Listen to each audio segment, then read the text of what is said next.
Você vai abrir a sua Bíblia lá no Evangelho de João, capítulo de número 1. Evangelho de João, capítulo de número 1. Glórias a Jesus. A partir do versículo de número 1.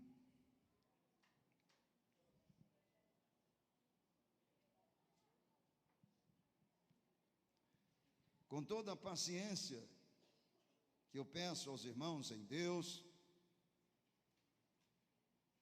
para esta palavra. É uma palavra que às vezes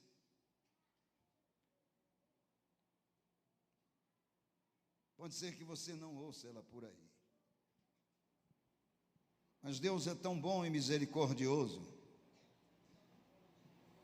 E o Espírito de Deus quer nos fazer entender as condições em que nós e todos aqueles que fazem parte desse mundo estão.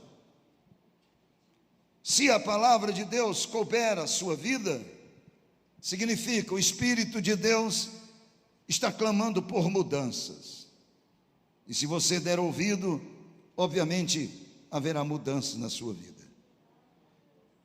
Se não for cabível a você, mas for cabível a uma visão que você terá de todos os que estão aí fora perdidos, você vai começar a entender quanto está próximo a volta do Senhor Jesus. Então vamos lá, Evangelho de João, capítulo 1, a partir do verso 1 diz: no princípio era o Verbo, e o Verbo estava com Deus, e o Verbo era Deus. Ele estava no princípio com Deus. Todas as coisas foram feitas por intermédio dele, e sem ele, nada do que foi feito se fez. A vida estava nele, e a vida era a luz dos homens. A luz resplandece nas trevas, e as trevas não prevaleceram contra ela. Houve um homem enviado por Deus, cujo nome era João. Este veio como testemunha para que testificasse a respeito da luz, a fim de todos virem a crer por intermédio dele. Não era luz, mas veio para que testificasse da luz, a saber, a verdadeira luz que, vinda ao mundo, ilumina a todo o homem. O Verbo estava no mundo, o mundo foi feito por intermédio dele, mas o mundo que ele fez não o conheceu. Ele veio para o que era seu, e os seus não o receberam. Mas a todos quantos o receberam, deu-lhes o poder de serem feitos filhos de Deus, a saber, aos que creem no seu nome, os quais não nasceram do sangue, nem da vontade da carne, nem da vontade do homem, mas de Deus. E o Verbo se fez carne e habitou entre nós, cheio de graça e de verdade. Diz João: e vimos a sua glória, glória como do unigênito do Pai. Amém. Podeis assentar. Veio para o que era seu, e os seus não receberam. Ele veio para o que era seu. Veja bem, o que era dele? Tudo que ele criou. É por isso que a Bíblia diz que tudo foi criado nele, por ele e para ele. Sem ele, nada do que foi feito se fez. Porque no princípio era o Verbo é a palavra é a palavra, é o que dá sentido, é o que dá vida. Por isso tudo foi criado nele, por ele e para ele. Sem ele nada do que foi feito se fez. Então ele veio para o que era seu. Interessante, ele veio para o que era seu, e os seus, o povo que ele havia escolhido, não receberam. Não o receberam. Eu vejo aqui que a primeira e profunda tristeza de Deus sendo manifesta, veio para o que era seu, mas os seus, aqueles a quem ele criou, a coroa da sua criação, os seus não o receberam, não deram a mínima para ele. É por isso que a palavra diz que era o mais desprezado, era o mais rejeitado entre os homens. Homem que sabia o que era padecer, homem que sabia o que era sofrer. Gente, não existe nada pior do que desprezo. Eu já disse isso aqui, repito, desprezo. Alguém aqui já foi desprezado? Ninguém. Que maravilha. Então você não sabe o que é desprezo. Ninguém aqui sentiu desprezado alguma vez na vida? O desprezo, a rejeição. Porque o desprezo te faz ter um sentimento de imprestável. O desprezado é aquele que não tem valor em nenhum para aquele que o despreza.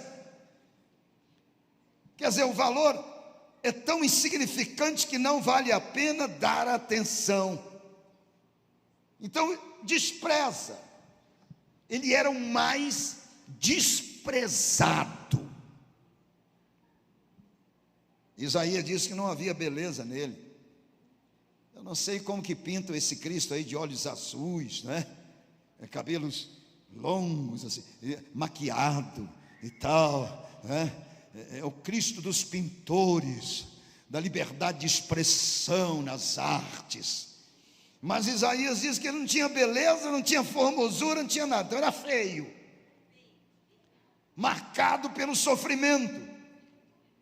Ele sabia o que era padecer, homem de dores, homem de trabalho, queimado pelo sol. Então ele não tinha beleza, ele não tinha formosura, não era homem de palácios, para que ninguém o desejasse. Significa, ele não tinha nada que chamasse a atenção de ninguém, em termos físicos, em termos de beleza, nada.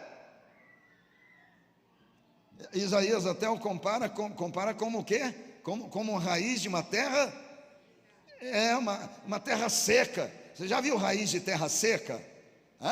Aquela raiz que muitas vezes brota para fora, assim, aquele negócio meio torto, esquisito. Raiz de terra seca, você conhece, né, irmão Cláudio? Raiz de terra seca, né, Fred? Aquele negócio esquisito. Era como raiz de uma terra seca, não tinha beleza, não tinha formosura, nada que chamasse a atenção de ninguém. Ele não chamava a atenção de ninguém.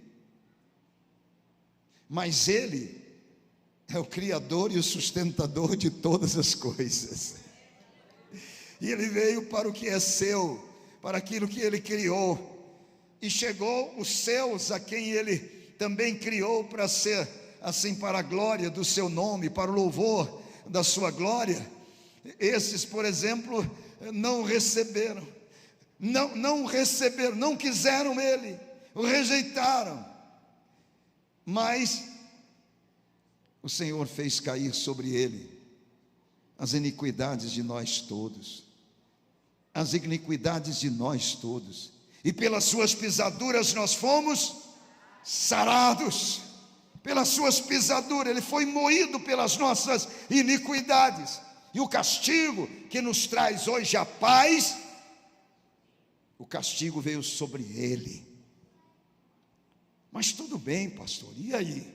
Qual é a questão aqui da rejeição? Veio para o que era seu e os seus não o receberam. Como é que é isso, pastor? Pois é, eu quero falar com você nesta noite aqui sobre as condições daqueles para quem ele veio. Qual é a condição hoje daqueles para quem ele veio? Ele veio para mim, ele veio para você. Ele veio resgatar, salvar, buscar o que se havia perdido. Quem estava perdido? Eu e você. Estava na região da sombra da morte, e de repente ele veio e a luz brilhou.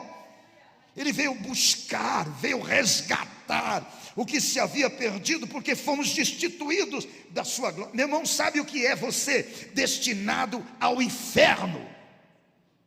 Éramos todos nós destinados ao inferno, à segunda morte. Ah, pastor, mas inferno é aqui.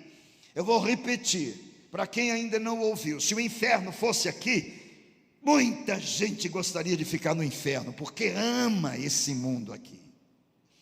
O inferno não é nada disso aqui, nada. O inferno não dá para se comparar. E aí o que a Bíblia mostra sobre o inferno para nós é um lugar onde o fogo nunca apaga, chamas eternas o tempo todo, onde o bicho nunca morre. E aí você pensa logo o verme saindo pelo seu nariz, pela boca, pelos ouvidos, para todo lado, só que ele nunca morre. É perturbação o tempo todo, por causa do calor imenso. A sede é enorme, não tem nenhuma gotinha d'água. Bom, nós conhecemos o inferno mais ou menos isso, mas o inferno nem se compara.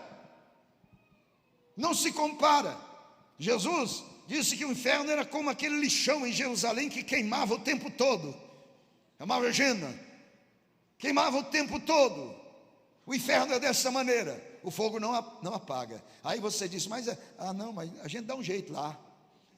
O brasileiro sempre pensa que vai dar um jeitinho lá, né? Pois é, o rico lá de Lázaro também pensou que ia dar um jeitinho lá, e chegou no inferno e ainda queria dar ordem para Deus, para mandar Lázaro de volta, para avisar os parentes dele para não ir para lá. E ele estava com tanta sede, o calor era tão intenso que ele disse: pede para Lázaro molhar a pontinha do dedo para colocar na minha língua, dá um pouquinho.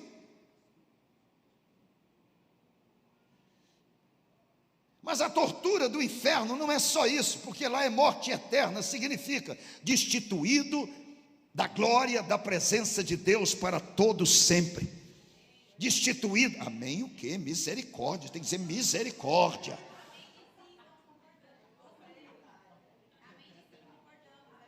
Onde nós estamos?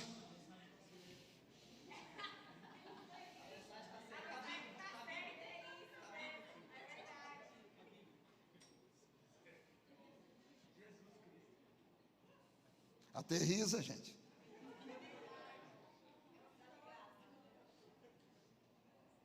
Então o inferno vai muito mais além de... Eu costumo dizer que o inferno é mais ou menos o seguinte, inclusive eu estava pensando agora mesmo sobre isso. Quem tem labirintite, você pode não ter labirintite, mas muitos estão causando labirintite em Deus, porque são aqueles que não são nem frio nem quente, causa labirintite em Deus, quer dizer, dá ânsia de vômito. Quem tem labirintite? É horrível, né, minha irmã? Misericórdia. Pois é, no inferno, quem não tem vai ter em abundância labirintite, mas não chega nem perto dessa.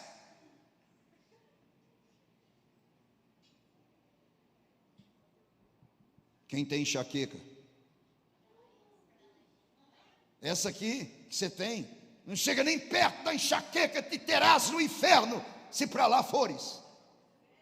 Porque lá a cabeça vai estar a ponto de explodir. Aliás, não é só uma hora, um dia, não, é a eternidade. Eternidade com labirintite, eternidade com enxaqueca, eternidade com dor no corpo, eternidade com dor na coluna. Você tem medo de escuro?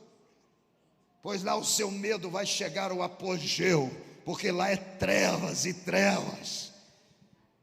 Você tem medo de ver o diabo face a face? Lá você terá a companhia dele eternamente com todos os demônios, hostes diabólicas. Tem mais uma coisa. Você fez mal para alguém aqui? Ele está te esperando lá. E lá o pau vai quebrar. E não é um dia, um mês, não. É eternidade. Então tudo que é de ruim aqui, tudo que você não suporta, lá vai haver em abundância. E não tem retorno. Já era. É eternidade. Então, quando nós olhamos para uma situação como esta, ninguém quer ir para lá. Mas Deus não te convida para você servi-lo com medo do inferno. Não. Deus te convida para servi-lo por causa do seu amor para com você, por causa da sua entrega para com a sua vida, a entrega que Ele fez por causa da sua vida. Ele veio exatamente para nos resgatar, para nos livrar de tudo isso que está esperando aqueles que não creem, não confiam, não querem se vergar aos pés de Jesus. Vão para o inferno. Não adianta dizer, pastor, isso é duro. Não tem nada de duro. Ou é céu ou inferno. Não existe meio termo, meu gente. Não existe. Não existe purgatório. Não tem nada disso. Isso tudo é engano. Ou é céu ou é inferno. Quem determina isso é você. É a sua decisão. Isso só se determina enquanto tem fôlego no nariz. Então qual é a condição? A condição desses aqui para a qual ele veio. Veja bem, são condições terríveis. Lá em Gênesis capítulo de número 9, e agora nós temos que percorrer a Bíblia Sagrada, não tem jeito, mesmo que alguém não goste. Lá em Gênesis capítulo de número 9, a partir do versículo 1, nós vamos encontrar aqui a condição daqueles para a qual o Senhor veio. Mudou será esta condição? Lá no capítulo 9 de Gênesis, capítulo 9, a partir do versículo 1, ele diz: abençoou Deus a Noé e a seus filhos, e lhes disse. O que Deus disse? Isso aqui é ordem. Sede fecundos, multiplicai-vos e enchei a terra. Lá no verso 7 ele diz, novamente, mas sede fecundos, multiplicai-vos, povoai a terra e multiplicai-vos nela. Isso aqui é ordem de Deus, sim ou não? É ordem de Deus. Mas quando você vai lá em Gênesis capítulo de número 11, ora, em toda a terra havia apenas uma linguagem e uma só maneira de falar. Sucedeu que, partindo eles do Oriente, deram com uma planície na terra de Sinar e habitaram ali, lá no Iraque, e disseram uns aos outros: vinde, façamos tijolos e queimemo-los bem. Os tijolos serviram-lhes de pedra e o betume de argamassa. E disseram: vinde, edifiquemos para nós uma cidade e uma torre, cujo tope chegue até os céus, e tornemos célebre o nosso nome, para que não sejamos espalhados por toda a terra. Sabe o que isso aqui é? Rebeldia, rebelião contra o mandar de Deus. Eu pergunto, mudou alguma coisa no ser humano? Não mudou nada. Para aqueles que ele veio e chamou de seu, estes aqui continua fazendo a mesma coisa, levantando as suas torres, querendo tornar o seu nome célebre. Eles não querem cumprir o mandar de Deus, o imperativo de Deus, a ordem de Deus. O homem está no estado de rebeldia contra Deus o tempo todo. É como o pastor Edmundo sempre diz, é um mundo que está apostatado de Deus. Deus diz, faça isso, e o mundo faz de maneira contrária. Os homens não querem obedecer ao Senhor, estão fora do seu mandar. Aí você diz, mas é o mundo, não somos nós. Não vamos falar nem do mundo, porque o mundo já é rebelião contra Deus o tempo todo. É tanto que João diz, quem se tornar amigo do mundo, torna-se automaticamente inimigo de Deus. Inimigo de Deus. Ele diz, não ameis o mundo nem o que há no mundo. Não amem, não admirem, não queiram. Não seja cúmplice das obras das trevas que são praticadas ali. Não façam isso. Porque o mundo significa rebeldia, rebelião contra Deus. Não querem cumprir um mandar de Deus. E dentro do arraial de Deus também não. A maioria também não quer cumprir o mandar de Deus. A maioria também quer levantar uma torre. Cujo topo dê até os céus, de uma maneira mais facilitada. Entendeu? E querem permanecer no mesmo lugar. Não querem cumprir aquilo que Deus mandou, aquilo que Deus ordena. Mas uma coisa eu digo para todos os nossos irmãos e aqueles que estão nos vendo e nos ouvindo: queira ou não, a Bíblia diz que Deus é imutável. Aquilo que Ele escreveu está escrito, aquilo que Ele falou está falado. O homem pode se rebelar contra ele, porque o homem tem o livre-arbítrio para fazê-lo. Só que tem uma coisa, vai colher também as consequências disso, porque a ordem de Deus é dada a nós para o nosso próprio bem. Deus disse: multiplicai-vos, enchei a terra, espalhai-vos pela terra, sede fecundos, foi a ordem de Deus. E eles disseram: não, vamos ficar aqui mesmo, fazer essa torre, o nosso nome vai se tornar célebre, entendeu? E nós não precisamos cumprir aquilo que aquele lá mandou, de espalharmos e enchermos a terra, do mesmo jeito. Aí você diz: graças a Deus eu não estava no meio deles. Meu irmão, você, eu somos seres humanos. Tudo muda, tudo evolui, mas o homem continua o mesmo.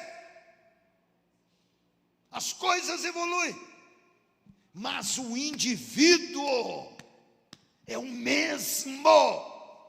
Egoísta, soberbo, presunçoso, rebelde a Deus em todo o tempo e o tempo todo. Não muda. Quanto mais as coisas evoluem, mais o ser humano piora. Mais ele piora. O homem é corrupto em todo sua maneira de viver. Ele é mau. Mau em extremo. Jesus veio resgatar isso. Mas ele veio e ninguém o recebeu.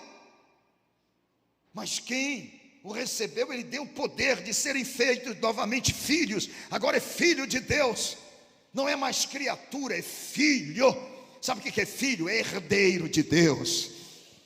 Sabe o que é ser filho? É ser dono de tudo isso. Sabe o que é ser filho? Ser filho é abençoado com toda sorte de bênçãos espirituais nas regiões celestiais. Sabe o que é ser filho? É ele te tomar pela mão. Se ele precisar dar umas palmadas, ele vai dar, porque ele disse: eu castigo a todos quantos amo. E quem não recebe o castigo não é filho, é bastardo.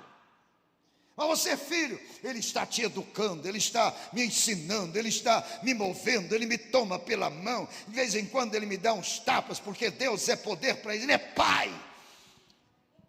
O problema são aqueles que não querem obedecer o seu mandar.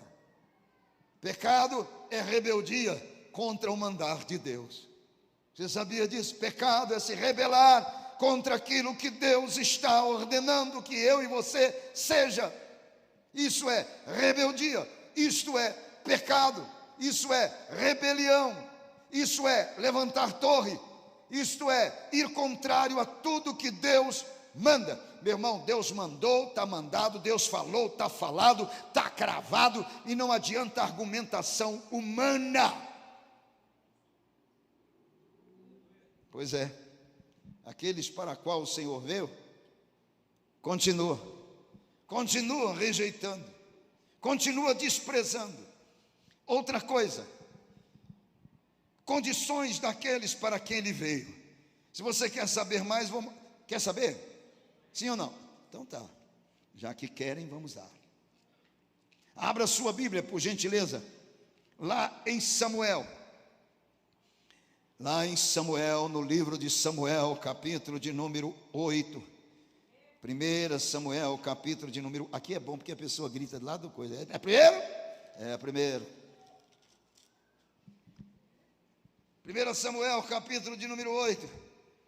Diz o seguinte: preste bem atenção nas condições daqueles para quem ele veio. Tendo Samuel envelhecido, constituiu seus filhos para juízes sobre Israel. O primogênito chamava-se Joel, e o segundo Abias, e foram juízes em Berseba. Porém seus filhos não andaram pelos caminhos dele, antes se inclinaram à avareza, e aceitaram subornos, e perverteram o direito. Então os anciãos, todos de Israel, se congregaram e vieram a Samuel, a Ramá, e lhe disseram: vê, Samuel, já estás velho, e teus filhos não andam pelos teus caminhos. Portanto, nós reunimos e decidimos: constitui-nos, pois, agora um rei sobre nós, para que nos governe. Como o tem todas as nações têm o seu rei, nós queremos ser como elas. Porém, esta palavra não agradou a Samuel, quando disseram: dá-nos um rei para que nos governe. Então Samuel orou ao Senhor, e disse o Senhor a Samuel: atende a voz do povo em tudo quanto te diz, pois não te rejeitou a ti não, Samuel, mas a mim. Eles estão rejeitando a mim, para eu não reinar sobre eles. Eles estão rejeitando a mim, Samuel. Rejeição ao Senhor. Eles estão rejeitando a mim. Estavam entediados do governo de Deus. Dá-nos um rei. Nós queremos ser como todas as outras nações, povos, tem o seu rei. Nós queremos um rei que governe sobre nós. Oh, meu irmão, quem governa sobre as nossas vidas é Deus. Se você confia no homem, no braço de carne, você está perdido, porque eles não podem fazer nada por você. Alguns confiam em carros, outros em cavalos, mas nós fazemos menção do nome do Senhor. Mas a maioria rejeita o governo de Deus. Rejeita porque ser governado por Deus significa fazer a vontade de Deus. Não, pastor, mas eu estou aqui fazendo a vontade de Deus. Tudo bem, se você acha que está, mas eu ainda conclamo você a fazer uma introspecção. Pode ser que você esteja errado em fazer, você pensa que está fazendo, mas de repente você está entediado, cheio de tédio, já não aguenta mais esse negócio de igreja, não aguenta mais esse negócio de louvor, não aguenta mais esse rouco ficar falando aos seus ouvidos, esse baixinho, você não aguenta mais, você já está entediado disso. Aliás, quem sabe você não aguenta nem pegar a Bíblia Sagrada. Onde está a sua Bíblia? Está lá em casa, onde? Não sei. Talvez ela esteja cheia de poeira, teia de aranha ou coisa parecida. Você não tem mais prazer na leitura bíblica, você não tem mais prazer na oração, você já está entediado disso, você está louquinho para encontrar um caminho alternativo. Talvez um caminho prazeroso, um caminho que vai te render muito mais do que ficar gastando tempo com o governo de Deus. Eu estou falando isso e é uma verdade profunda. Se cada um de nós, se eu for sincero e você for sincero com você mesmo, você vai cair na real de que pode ser que você esteja entediado de Deus, cansado de Deus. Quando você liga o seu televisor e fica com o olhinho pregado na tela, é um mundão, mas você se satisfaz tanto que você passa 3, 4 horas diante dela. É tudo tão bonito, luzes de neon, pessoas pulando, dançando, se alegrando, pessoas, multidões nos estádios dizendo gol.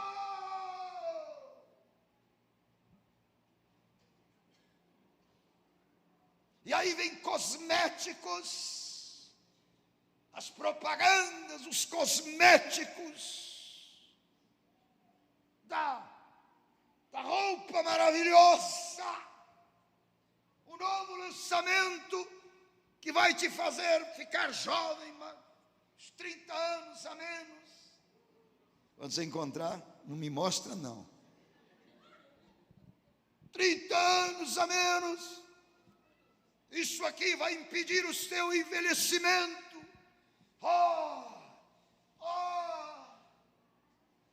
Vacinas e mais vacinas.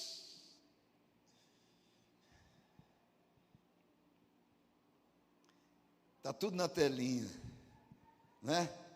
Aí de repente, lá para as 10 horas, já está cansado de ver, pensando assim, vou lá na cozinha ver se tem alguma coisa para me comer. Aí vem a propaganda do hambúrguer e do McDonald's.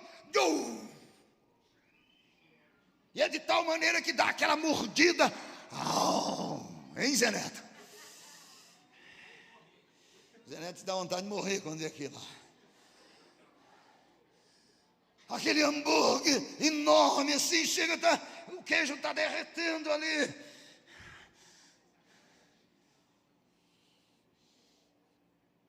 E você abre os olhos e regala, porque na cozinha só tem farofa.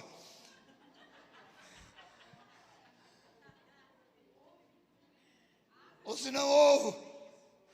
Mas você não sabe mexer com ele, não adianta nada. Aí você vai deitar com aquela imagem daquele hambúrguer. Você fica maravilhado. Mas não é só o hambúrguer, porque quando você dá a mordida, a Coca-Cola faz tsh.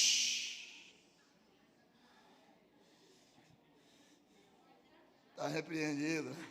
E aí os cocólatras ficam todos enlouquecidos. Hambúrguer com Coca-Cola, hambúrguer com Coca-Cola. Tem gente que levanta meia-noite para ir na sanduicheira.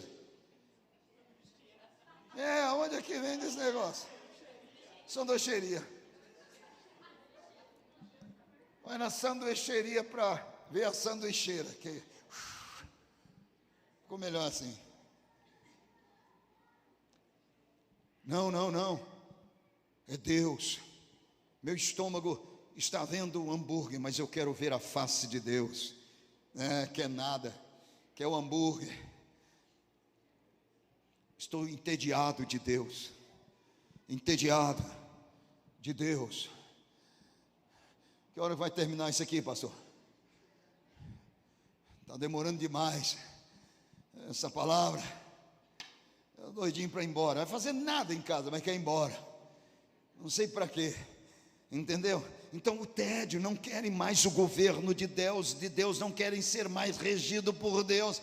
Eles rejeitaram a Deus. Deus disse: não é você, Samuel, eles estão rejeitando a mim. Quer dizer, rejeitando aquele que criou todas as coisas, rejeitando aquele a quem você pertence. Você está rejeitando a vida, você está rejeitando o melhor para você, você está rejeitando aquele que te dá o sopro de vida. E a maioria está rejeitando o governo de Deus, não querem, estão em rebeldia com Deus.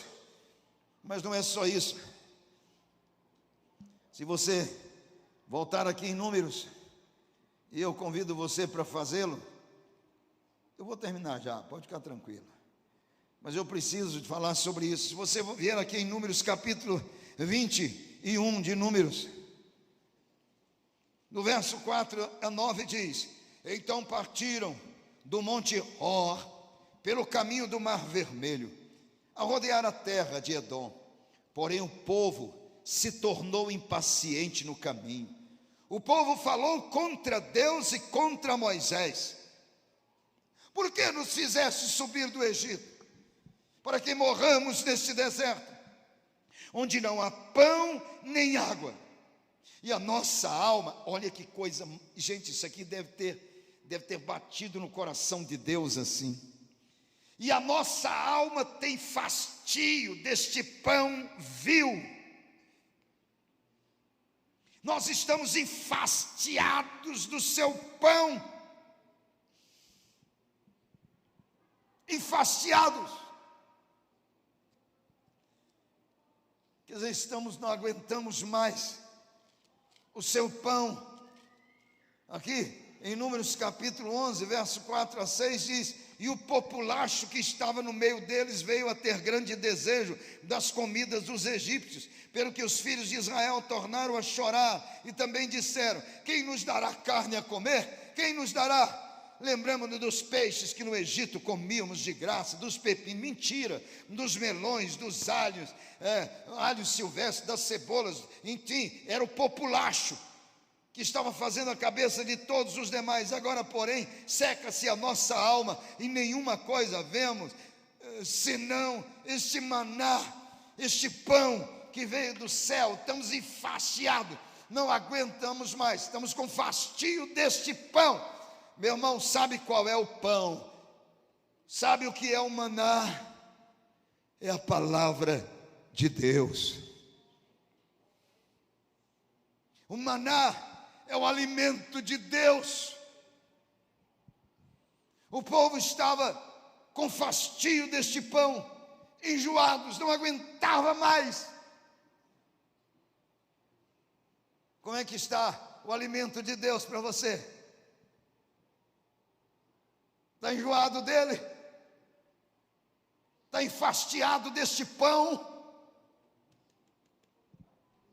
É impressionante. Eu levanto, eu já fico pensando em correr para a Bíblia. E quando eu sento e abro a Bíblia, vou lendo, vou estudando, quando eu vejo, o tempo já foi. É impressionante. E se eu passo um tempo assim, às vezes quando eu tenho que fazer alguma coisa urgente, tenho que fazer outra, eu fico enlouquecido, porque parece que estão me roubando o tempo que eu deveria estar aqui, junto à palavra de Deus. É alimento para a minha alma. Se eu quero resposta de Deus, a palavra de Deus traz para mim a resposta. Se eu estou preocupado com alguma coisa, a palavra de Deus traz a resposta para mim. Se eu estou angustiado, a palavra de Deus refrigera a minha angústia. Se eu estou necessitado, a palavra de Deus promete-me as bênçãos e elas chegam. Tudo eu tenho uma resposta aqui aqui na Bíblia Sagrada, e quando eu quero ministrar, e aquilo parece que não vem de Deus, o que eu devo, eu abro a Bíblia, vou para lá, venho para cá, olho uma coisa, leio a outra, estudo uma coisa, e nada, minha alma começa a angustiar-se, vai ficando angustiada,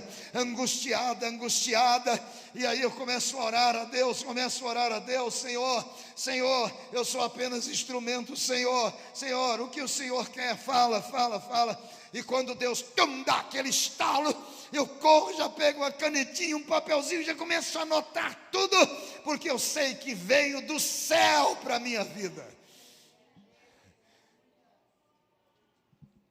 Amo a tua palavra, Senhor.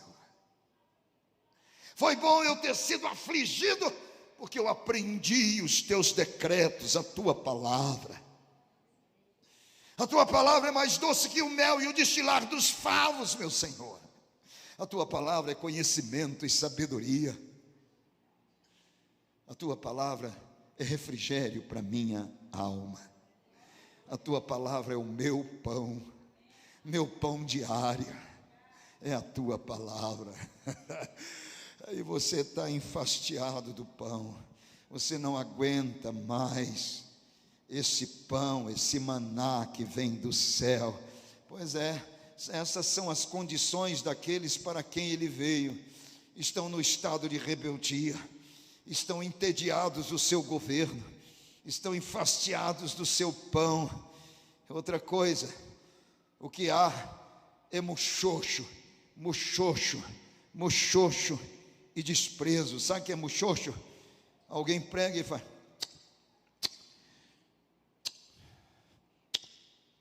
Você conhece o muxoxo?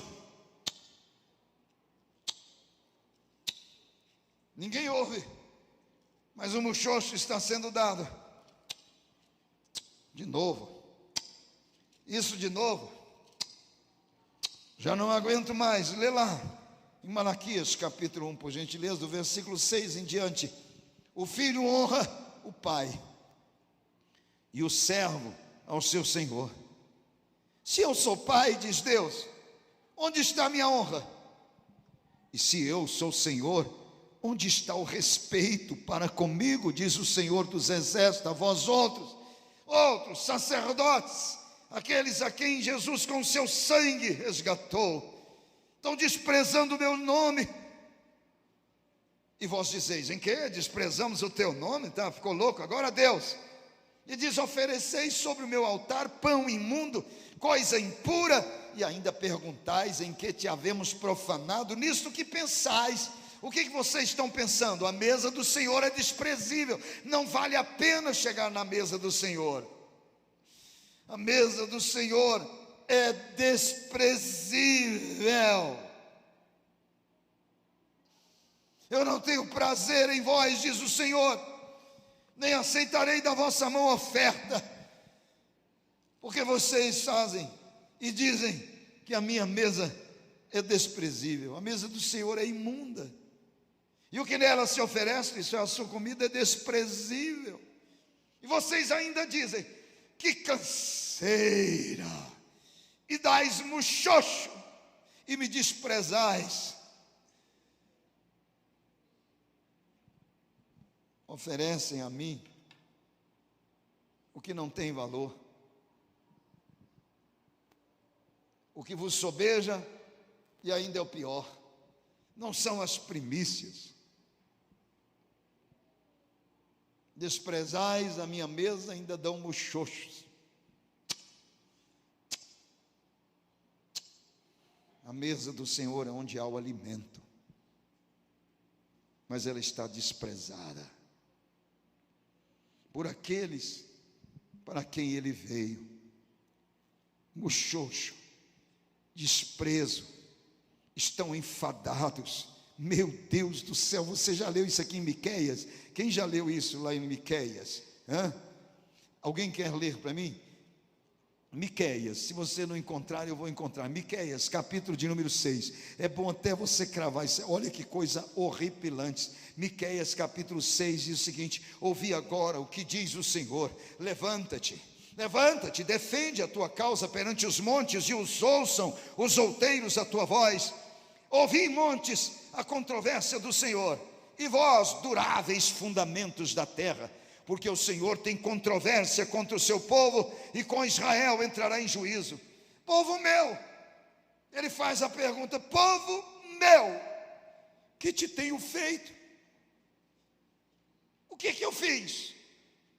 O que eu fiz a vocês? Com que eu tenho enfadado vocês? Com que te enfadei? Responde-me. Pois na verdade, te fiz sair da terra do Egito, da casa da servidão, te remi. E enviei adiante de ti Moisés, Arão e Miriam. Povo meu, lembra-te agora do que maquinou Balaque, rei de Moabe, e do que lhes respondeu Balaão, filho de Beor, e do que aconteceu desde Sitim até Gilgal, para que conheça os atos de justiça do Senhor. Com que me apresentarei ao Senhor e me inclinarei ante o Deus dos céus? Virei perante ele com holocausto de bezerros de um ano, agradar-se ao Senhor de milhares de carneiros, de 10.000 ribeiros de azeite. Darei o meu primogênito pela minha transgressão, o fruto do meu corpo pelo pecado da minha alma? Não, ele te declarou, ó homem, o que é bom e o que é que o Senhor pede de ti, que pratiques a justiça, ames a misericórdia e andes humildemente com o teu Deus. Mas em que? O que eu fiz para vocês? O que eu fiz para enfadar vocês desse jeito? Pois é, enfado de Deus, cansados de Deus. E Deus pergunta: o que eu fiz? Eu só fiz isso, eu vos livrei, eu os direcionei, eu vos guardei. O que eu fiz a não ser livrar vocês, guardar vocês, alimentar vocês, amar vocês? E vocês estão o quê? Enfadados. Em que eu vos enfadei? Eu cansei vocês em quê?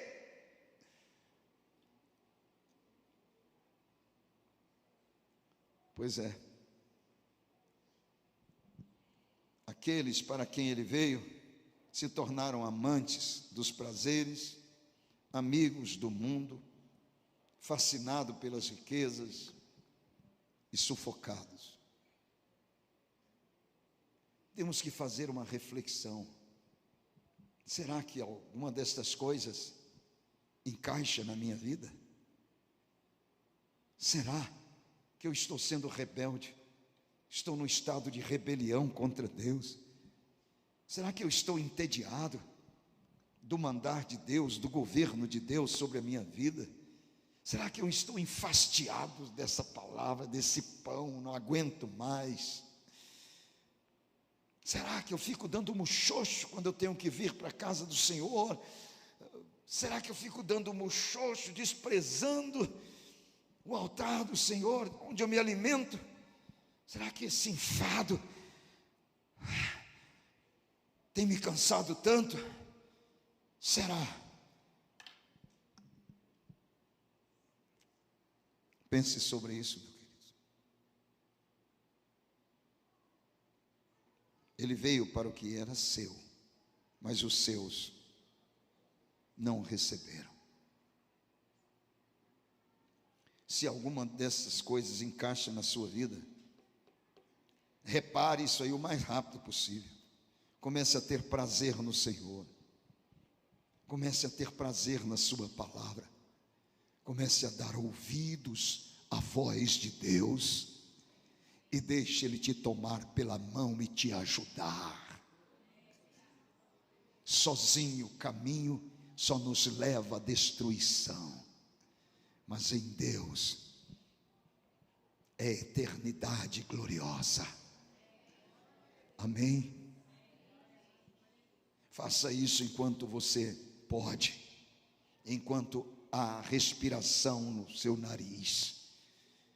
Faça isso, porque do contrário, você vai ser solapado por este mundo, vai estar em busca de alternativas prazerosas, porque você vai estar cansado, enfadado, entediado e não quer mais o governo de Deus. Muito cuidado. Vamos colocar de pé. Eu deixo essa palavra exortativa com você. Isso é muito importante. Para quem realmente deseja ir para a glória, isso aqui é muito importante. Reflita sobre isso. Pense sobre isso. Os dias de um homem é 70, quanto muito 80. Se ele tiver vigor, o que passar disso é canseira e enfado. Logo nós voaremos. E para onde você vai voar? Com Deus você vai para a glória, para o seio de Abraão. Sem Deus, o destino é terrível. Fique com Deus, escolha a vida. Ele diz: eis que ponho diante de ti a vida e a morte. Escolha a vida. Seja sensato, escolha a vida. Deus vai te dar prazer por Ele, alegria e gozo nele. Deus vai fazer você entender o quanto a palavra dele é importante na sua vida. Vai, pode ter certeza. É difícil, mas cuidado, muito cuidado. Vamos orar ao nosso Deus. Se isso serviu, guarde no seu coração e comece a refletir, porque ela vai remoer dentro de você. Senhor Deus glorioso e eterno, agradecemos-te, ó Deus, pela tua palavra. É a palavra do Senhor, é aquilo que o Senhor, ó Deus, tem falado conosco, trabalhando, ó Deus, as nossas vidas, nos chamando a atenção para este momento difícil, momento de apostasia, momento de cansaço, de exaustão, de fastio, de desprezo, de alienação, de indiferença. Mas o Senhor é Deus, aleluia, que enche o coração daqueles a quem o Senhor escolheu de prazer pela sua presença e pela sua palavra. Ó Deus, porque do Senhor é que vem as grandes bênçãos, aleluias, e não são bênçãos somente para este mundo aqui, enquanto aqui estivermos, mas as bênçãos gloriosas e eternas. Ó Deus, porque aqueles que permanecem no Senhor, perseveram, vai gozar desta eternidade contigo, aleluia. Por isso, ó Deus, dá força e ânimo aos teus filhos, que possam recobrar-se, ó Deus, e voltar a beber, ó Deus, da fonte gloriosa que é o Senhor, a se alimentar do teu maná, Senhor, que o Senhor dá, colocando à disposição de cada um de nós, crescendo na graça e no conhecimento do Senhor. Abençoa os doentes de alma, cura os doentes de alma, faz com que o teu sangue seja aspergido e cura a alma doente, cansada, ó Deus, em nome de Jesus. E abençoa, Pai, esta semana, abençoa os dias dos teus filhos quando vão para o trabalho, ó Deus, o labor diário, abençoa a obra das suas mãos, traz ganho aos teus servos, ó Deus, faça-os sentir a tua presença a cada instante, ó Deus bendito. Quebra os laços preparados, lança por terra setas inflamadas e enriquece os teus filhos com a tua glória, e faça resplandecer esta glória neles e através deles, para espancar todas as trevas. Abençoa os corações, eu te peço, em nome de Jesus, em nome de Jesus. Aleluia.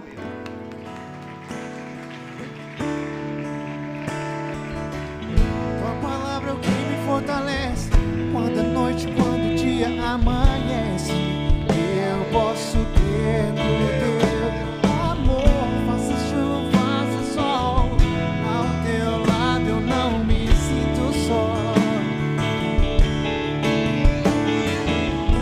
Tua palavra é o que me fortalece, quando a noite, quando o dia amanhece, eu posso ter no teu amor, faça chuva, faça sol, ao teu lado eu não me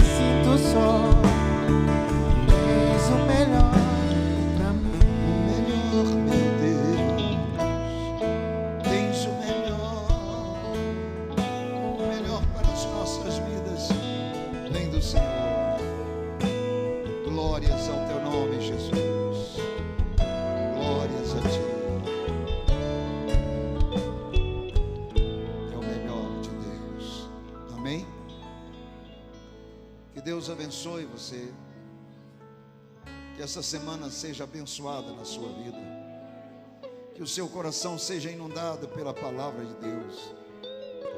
Não tire os olhos dela. Crava no seu coração para que você não peque contra Deus.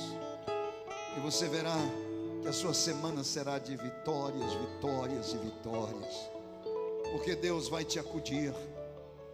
Porque Ele não te deixa e não te desampara. Ele está contigo o tempo todo.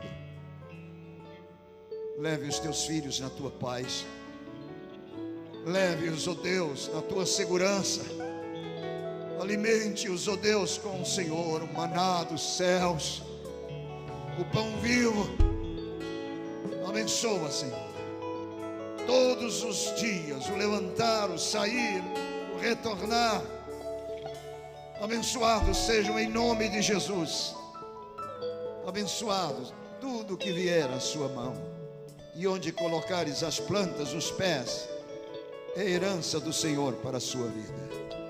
Que assim seja sobre os teus filhos, que assim seja sobre os cônjuges e sobre os filhos dos nossos filhos, a bênção de Deus, em nome de Jesus, que veio buscar e salvar o que se havia perdido. Graças te damos por tudo, Pai, em nome dele, em nome de Jesus. Que a graça do nosso Senhor e Salvador Jesus Cristo, que o amor de Deus, o nosso Pai, que a comunhão e as consolações do Espírito Santo seja com cada um de nós e com todo o povo de Deus na terra, agora e para sempre. Amém.